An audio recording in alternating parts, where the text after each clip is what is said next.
Hi, I'm Jessica Lahr, and welcome to another edition of FLX Weekly on FingerLakes1.tv. This week we'll take a hike through Fillmore Glen, check out your top area event options for this weekend, hear from New York State Senate candidate for the 54th District, Pam Helming, meet a pair of assistant district attorneys in Seneca County, and we'll share another batch of great local photos from the past few days. A delightfully entertaining experience awaits you this weekend at the Seneca Harbor Park on the beautiful shores of Seneca Lake in downtown Watkins Glen. Enjoy 2 days of activities for the entire family, highlighted by the lighting on the harbor on Friday night and the annual cardboard boat regatta on Saturday. Check out the full schedule at www.thewaterfrontfestival.com. Also this weekend, the Live After 5 music series continues on Friday night at the Geneva Ramada Lakefront. The 2016 Southern Tier Craft Beer and Barbecue Festival is set for Saturday in Big Flats. Fathers will get in free on Sunday at the Sodus Bay Lighthouse Museum. The Cayuga Nature Center will host a summer solstice celebration on Saturday afternoon, and historic Ithaca's 7th annual That Old House Tour hits Trumansburg. Enjoy a self-guided walking or driving tour of selected houses in the historic village of Trumansburg. And if you do have outdoor plans this weekend, you should be in luck as the forecast looks fantastic. Friday will be mostly sunny with a high near 80, and it will remain mostly clear on Friday night with a low in the mid-50s. Saturday will be sunny with a high near 83. And Sunday will be a bit warmer with a high of 87 under mostly sunny skies. Check out the full forecast and live local radar by clicking on weather at fingerlakes1.com or on the fingerlakes1.com Android or iPhone app. Well, it looks like a great weekend for just about any summer activity, especially a hike through one of the great trails and state parks in the region. Last Sunday, Rachel Burkholder took a hike through Fillmore Glen State Park in Moravia, and we put together this nice gallery of photos from her afternoon.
It's always great to see the many great natural attractions here in the Finger Lakes through Rachel's lens.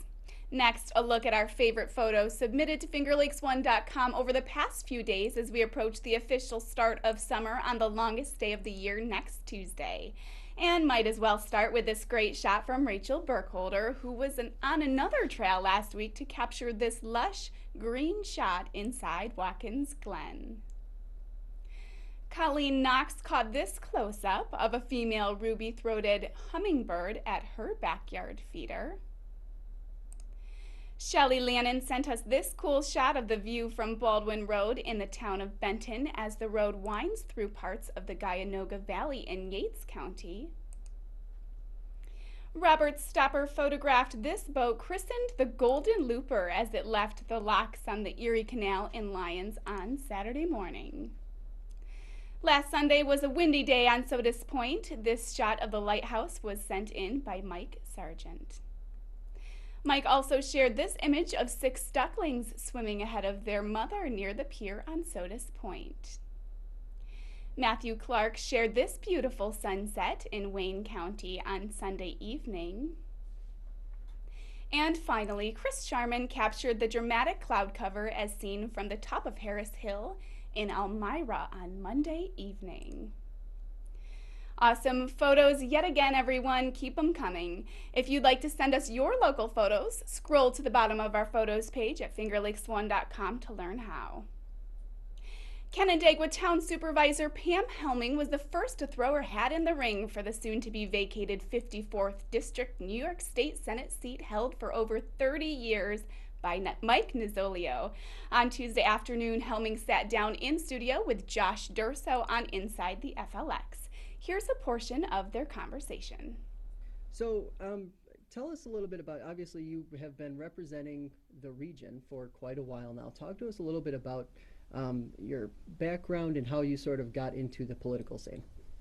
Okay, I've been in the political arena for about 16 years. I started in the town of Canandaigua on the Zoning Board of Appeals. I was a chairperson for a number of years.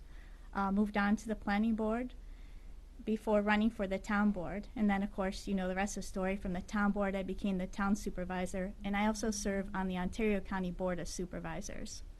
My interest in town politics started when I was concerned about things that were happening in our local community. I wanted to be sure that my children someday would have an opportunity to live in the beautiful community that I enjoy. So there were some things that I wanted to see changed, and I decided to take a step forward. So obviously a big part of your political background is being supervisor of Canandaigua. Talk to us a little bit about what that sort of journey specifically has been like for you. The journey has been incredible. I was elected town supervisor in 2013. I'm in my 3rd year as a supervisor, and as I said earlier, as a member of the Ontario County Board of Supervisors. The town of Canandaigua is a very unique town. It's encompasses very rural areas. We have lake frontage, probably more lake frontage than any other community in Ontario County, 10.3 miles. We have a variety of issues, and we have an incredible team who works together on a number of issues with the town. One of the things I'm very proud of is how we've created an open and transparent government, and we've done that primarily by sharing information and by incorporating citizens groups into our everyday decision-making process. Now that's something, when you talk about citizens groups, you're speaking the language of the people. That's what they want to hear. They want to hear transparency. Now, what was that one of the driving factors for you choosing to even consider running for the 54th Senate District? Yes, it was a factor in considering running for town supervisor and for the 54th Senate District. At the town right now, one of the things we've done to increase transparency and open government is I make sure before every single board meeting the week prior to it, all of our agendas, resolutions, supporting documentation, monthly financial reports, any contracts under consideration, they're posted on our website. Residents have an opportunity, or anyone who's interested has an opportunity to receive automated email notices that the information's available, and we put everything on Facebook. Mm-hmm. So people can review the data, they could make informed decisions about whether or not they want to comment on a project. And I think that's key for the Senate as well, to not only get out the good news, if you will, like, hey, I'm awarding you $500,000 for a grant, but also to get out what are the facts, what's really happening behind the scenes. I serve on the Intercounty Association of Western New York. It's comprised of 19 upstate counties. We meet monthly to talk about upstate issues, and we also have someone from the New York State Association of Counties who provides an update on what's happening in the Assembly, what's happening in the Senate, both from a legislative standpoint and also from a budget standpoint, and I find that extremely helpful, and I would like to offer that to the citizens of the 54th District. Now, you said something in there that really, I think a lot of people think about on a regular basis, the downstate, upstate sort of divide. What is your sort of, or what, I guess, would be one of the things that you could do to help kind of heal that, because we are one state. We do have to all work together. Is there something specific that can be done, or is it sort of systemic, larger brushstrokes that have to be worked on? I think it's probably both. I think there are very specific things we could do. We can begin to talk to each other, again, communicate the issues, involve the citizens more in through advisory committees in the decision-making process. We can get citizens to put more pressure on all of the senators. And again, we can support senators who will support the upstate values and the upstate priorities. Mm-hmm. So one of the things you mentioned a couple minutes ago was the concept of representing rural communities, and that I think is one of the main frames. One of your competitors has talked about it a few times. I feel like that is one of the things around here people are going to wonder. Talk to us a little bit about your experience representing rural communities, but also kind of the mindset you'll take going into November if you're elected. Okay, so when it comes to representing rural communities, I'm very proud of the work that we've done in the town of Canandaigua, and in many ways I think the town of Canandaigua is very similar to so many of the communities throughout the 54th Senate District.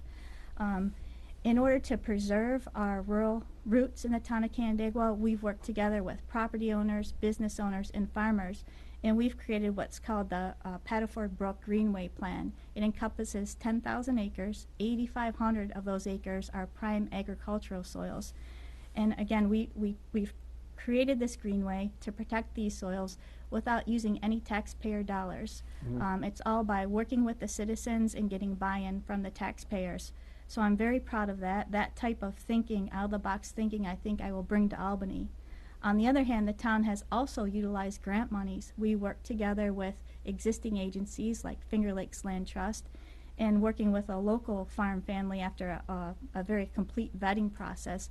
In 2015, farm family in the town of Canandaigua was awarded a $2 million grant for the purchase of development rights. So over 600 acres will be preserved forever for farming. And I think it's critical. Farming and agribusinesses generate so much in revenue for our community. They provide us with food that we need. We absolutely have to protect our farmers and our farming community. And honestly, that's one reason why I'm running. The agriculture, the Finger Lakes, this district encompasses so many of the Finger Lakes, a portion of Lake Ontario, etc. Again, those areas are significant revenue generating resources for this community, in addition to providing fresh drinking water and the food that we need. Mm-hmm. And one of the issues that has been really prominent over the last several months and years are environmental specific issues. I'm thinking of protecting Seneca Lake, the various landfill debates and issues that are happening in the region.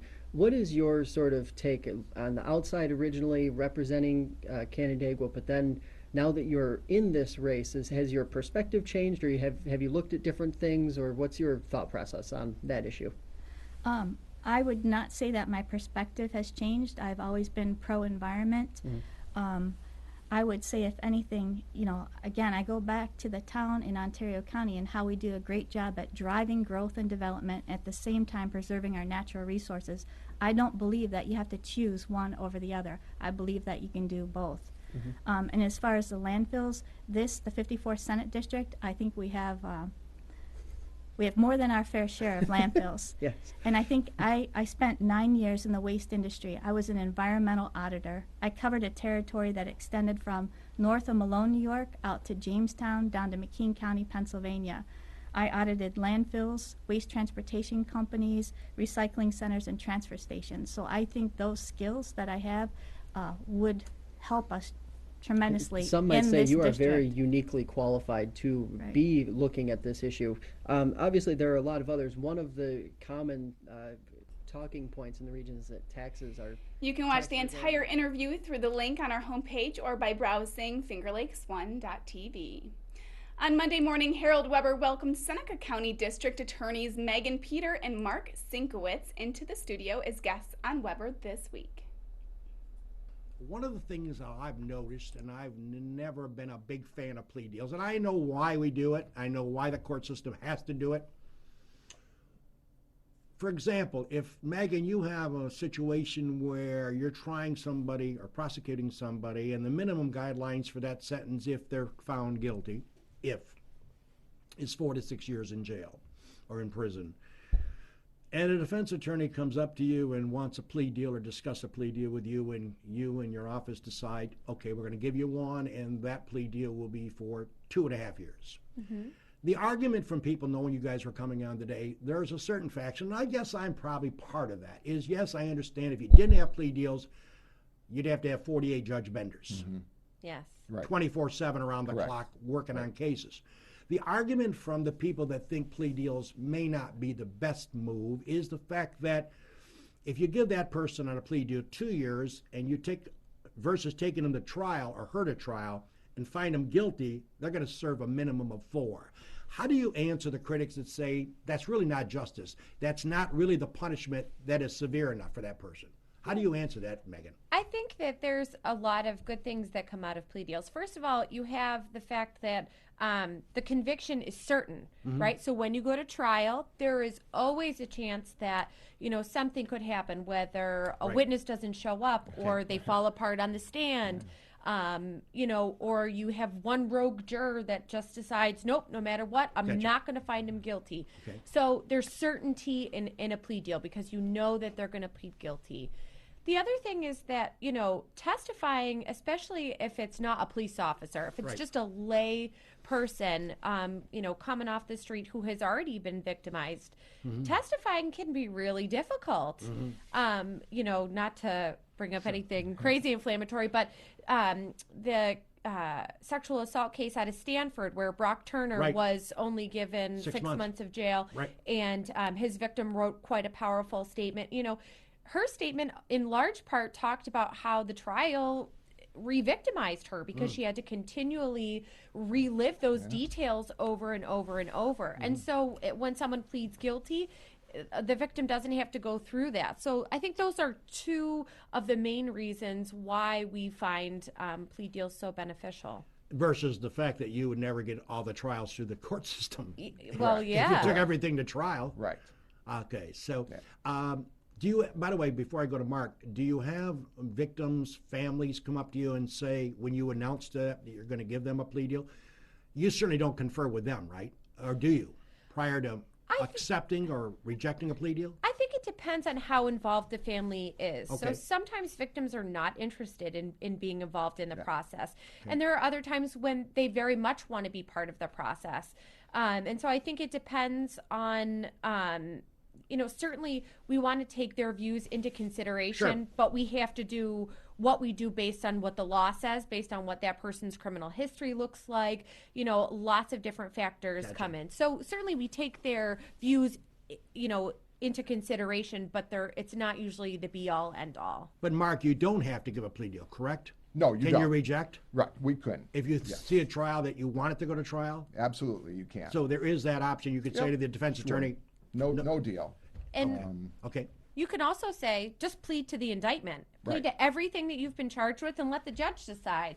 Because if they plead to every single charge that we have, then we can't get no any better. say. Yeah. Right, you can't do better than that. So. Yeah, because it's been curious to me, and I see a lot of plea deals in court being announced. Sure. You guys get up and do your thing, and they come back and judge says, please give us your opinions of why you're accepting the plea deal, whatever, or offering one. And it makes sense. I guess, I'm not brutal in thinking about this, but I think of myself in a plea deal, sometimes people are getting off a little easier than they would have if they went to trial and got found guilty. Well, sure. That's a fair statement. It's a bargain. It's a bargain. You have to get something in order to give something. But I think the reality, at least here in Seneca County, I can't speak for across the state, you gave the example earlier about how somebody could get 4 years, but with a plea deal they only get 2. You don't often see those extremes. Okay. They might shave a few months off a sentence. Okay. It's not going to be such a dramatic thing. You're not going to find somebody who Okay. could potentially face life in prison and we're going to plea it to where they get a year local. Okay. That's not going to happen. Gotcha. It's usually just shaving a little bit off. And Okay. and then the other thing is that oftentimes people get upset because a person will have maybe a 10-count indictment and they plead to 1 count. Well, the reality is there's sort of a doctrine of merger that says you're not going to get 10 separate sentences for Gotcha. each of the 10 counts. Right. So it's not like it's going to be cumulative. So there's really no benefit or not a benefit, but there's really no rationality to have them plead to 20. Finally, on the 199th episode of the 31st Lap podcast last Thursday, Chris Marquardt talked to Nick Guerreri after his win at Outlaw Speedway in Dundee. Guerrero joining us here on the hotline. Congratulations on that win, my man. Thank you very much. Long time coming, finally. How meaningful is this one? Oh, it's big. I mean, it's been discouraging the last year and a half. We've had all kinds of struggles, and we've had good cars that broke, we've had engines that wouldn't run, and just all kinds of bad luck. So to finally get the monkey off our back, it's a huge confidence booster for the whole team.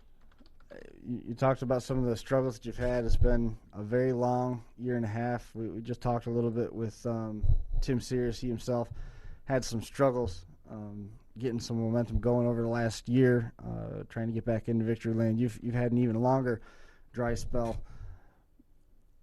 How do you keep going? Yeah, What's the motivation to keep pressing on? It's just everyone that supports us. And then there's times that you sit back and you think, is it me? Is it something I'm doing? Do I still got it? Or just wonder if your luck's ever going to change. And what keeps you going is just the people that stand behind you, your family, your friends, the sponsors. Those guys don't go away. We work harder and stay determined and try to stay positive and keep plugging, because at some point the luck's got to change. So thankfully it was last night. So is this a sign of things to come? Did you hit on some magic combination last night at Outlaw, or was there another factor at play? Yeah, I think the car has been good all year long. We've had some carburetor troubles. I'm not sure what was going on there, but we had 2 top 5s at Canandaigua the last 2 weeks. The last time we were down at Outlaw, we came from 16th to 6th, and then overheated on lap 9 in a race. So we had a good car that night. It's just been some bad luck. I haven't been able to finish things off. So last night, I think it's a sign of things to come, and we just finally put it all together last night and had some luck on our side and had a really good race car. Talking with Tim a little bit about the modified and the dry slick track, what do you prefer to see? I know Outlaw has had a tradition of having a very good surface all night long. It's still squishy and moves around, even though it's tight on the top. It's got a particular degree of grip still, even late in the night. How was the track last night, and what do you prefer? Last night was actually pretty slippery, and leading into that all week long, I was super pumped because they put the schedule of events up, and I saw we were last after the modifieds, and I absolutely love it. The slicker, the better for me. I don't know. With great racing, I think it's better when the track is slick. It's nice and wide. You can move around and brings the driver into it. I don't really like when it's tacky. Everybody's fast, and we all have the same engine, so it's really hard to move around and pass. And someone really has to make a mistake for you to get by them. So when it's slick, you can actually do some racing, and if you have a good car, you can get to the front. And congratulations to Nick on his win, and also congratulations to Chris Marquardt and the 31st Lap podcast, who will post their 200th episode live Thursday night on FingerLakes1.tv. Remember, if you're watching us on YouTube, be sure to subscribe, and if you'd like to drop us a line, send an email to contact@fingerlakes1.com. The summer is almost officially upon us, and the weather looks great. Whatever your plans, have a super weekend and a great Father's Day here in the Finger Lakes. And check back here at fingerlakes1.com throughout the weekend for the latest news, weather, sports, and fun.